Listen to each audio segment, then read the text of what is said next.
నమస్కారం. రత్నలహరి ఛానల్కు స్వాగతం, సుస్వాగతం. నేను మీ లతను. తెలుగు సంవత్సరాలు 60. ఆ తెలుగు సంవత్సరాల పేర్లు, వాటి అర్థాలు ఈరోజు తెలుసుకుందామా? దానిలో మొదటిగా ప్రభవ అంటే ప్రభవించున్నది, అంటే పుట్టుక.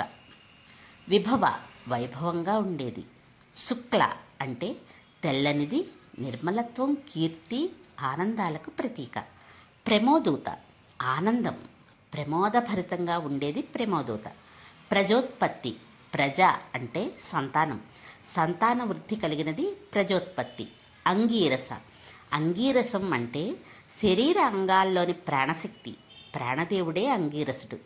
ఆ దేవుడి పేరు మీద వచ్చిందే ఈ అంగీరస. శ్రీముఖ శుభమైన ముఖం, ముఖం ప్రధాన అంశం కాబట్టి అంతా శుభంగా ఉండేదని దీని అర్థం. భావ భావ అంటే భావరూపుడిగా ఉన్న నారాయణుడు. ఈయనే భావనారాయణుడు. ఈయన ఎవరిని విశ్లేషిస్తే సృష్టికి ముందు సంకల్పం చేసే బ్రహ్మాన్ని పండితులు వివరిస్తున్నారు. యువ యువ అనేది బలానికి ప్రతీక. ధాత అంటే బ్రహ్మ, అలాగే ధరించేవాడు, రక్షించేవాడు అని కూడా అర్థం ఉంది. ఈశ్వర పరమేశ్వరుడు. బహుధాన్య సుభిక్షంగా ఉండడం. ప్రమాది ప్రమాదం ఉన్నవాడు అని అర్థం ఉన్నప్పటికీ సంవత్సరమంతా ప్రమాదాలు జరుగుతాయని భయపడిన అవసరం లేదు. విక్రమ విక్రమం కలిగినవాడు. వృష చర్మం. చిత్రభాను భానుడంటే సూర్యుడు. సూర్యుడి ప్రధాన లక్షణం ప్రకాశించడం. చిత్రమైన ప్రకాశం అంటే మంచి గుర్తింపు పొందడమని అర్థం. స్వభాను స్వయం ప్రకాశానికి గుర్తు. స్వశక్తి మీద పైకి ఎదిగేవాడిని అర్థం.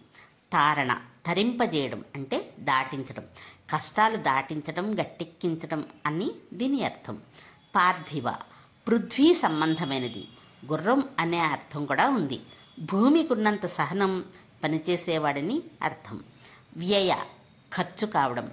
ఈ ఖర్చు శుభాల కోసం ఖర్చయి ఉంటుందని ఈ సంవత్సరం అర్థం. సర్వజిత్తు సర్వాన్ని జయించినది. సర్వధారి సర్వాన్ని ధరించేది. విరోధి విరోధం కలిగినటువంటిది. వికృతి వికృతమైనటువంటిది. ఖర గాడిద, కాకి, ఒక రాక్షసుడు. వాడి, వేడి, ఎండిన పోక అనే అర్థాలున్నాయి. నందన కూతురు, ఉద్యానవనం, ఆనందాన్ని కలుగజేసేది. విజయ విశేషమైన జయం కలిగినది. జయ జయాన్ని కలిగించేది. మన్మథ మనస్సుని మధించేది. దుర్ముఖి చెడ్డ ముఖం కలది. హే విళంబి సమ్మోహనపూర్వకంగా విళంబి చేసేవాడిని అర్థం.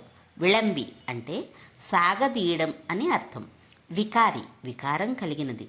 శార్వరి రాత్రి. ప్లవ తెప్ప, కప్ప, జువ్వి, దాటించునిది అని అర్థం. శుభకృత్ శుభాన్ని చేసి పెట్టేది. శోభకృత్ శోభను కలిగించేది. క్రోధి క్రోధాన్ని కలిగినది. విశ్వావసు విశ్వానికి సంబంధించినది. ప్రస్తుతం మనకి వచ్చే సంవత్సరం పేరు అదే విశ్వావసు సంవత్సరం. పరాభవ అవమానం.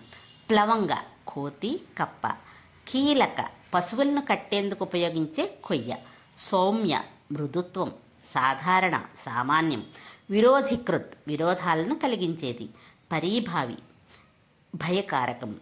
ప్రమాదీచ ప్రమాదకారకం. ఆనంద ఆనందమయం. రాక్షస రాక్షసత్వాన్ని కలిగినది. నల నల్ల అనే పదానికి రూపాంతరం. పింగళ ఒక నాడి, కోతి, పాము, ముంగిస అని అర్థం. కాలయుక్తి కాలానికి తగిన యుక్తి. సిద్ధార్థి కోరికలను సిద్ధించినది. రౌద్రి రౌద్రంగా ఉండేది. దుర్మతి దుష్టబుద్ధి. దుందుభి వరుణుడు. రుధిరోద్గారి రక్తాన్ని స్రవింపజేసేది. రక్తాక్షి ఎర్రని కన్నులు కలది. క్రోధన కోపస్వభావం కలది. అక్షయ నశించనిది. ఇవండి తెలుగు సంవత్సరాల పేర్లు, వాటి అర్థం.